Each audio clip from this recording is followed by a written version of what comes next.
TDP అధ్యక్షుడు నారా చంద్రబాబు టికెట్ల కేటాయింపులో అగ్రకులాల వారికే అగ్రతాంబూలం ఇచ్చారు. తన సామాజిక వర్గానికి చెందిన వారికి అత్యధిక ప్రాధాన్యం ఇచ్చారు. కమ్మ సామాజిక వర్గానికి మాత్రమే కాకుండా రెడ్లకు కూడా ఇతోధిక ప్రాధాన్యం ఇచ్చారు.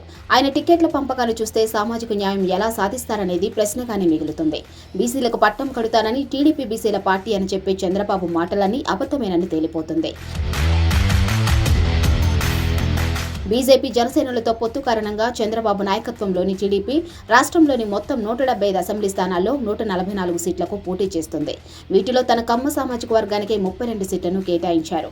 బీజేపీలో ఉన్నప్పటికీ తనవాడే అయిన సుజనా చౌదరికి అదనంగా ఓ సీటు ఇప్పించుకున్నారు.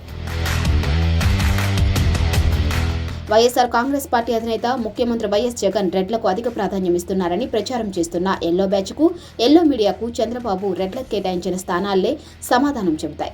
రెడ్లకు చంద్రబాబు 144 స్థానాల్లో 25 స్థానాలు కేటాయించారు. తన 144 స్థానాల్లో 2 సామాజిక వర్గాలకే ఆయన 57 సీట్లు కేటాయించారు.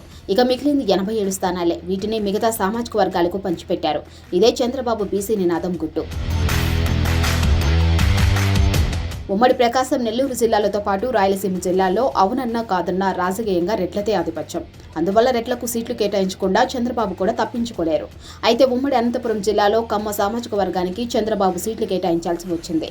తన సామాజిక వర్గం ఆధిపత్యాన్ని రాయలసీమలో స్థాపించడానికి, విస్తరించడానికి చంద్రబాబుకు అది అవసరం.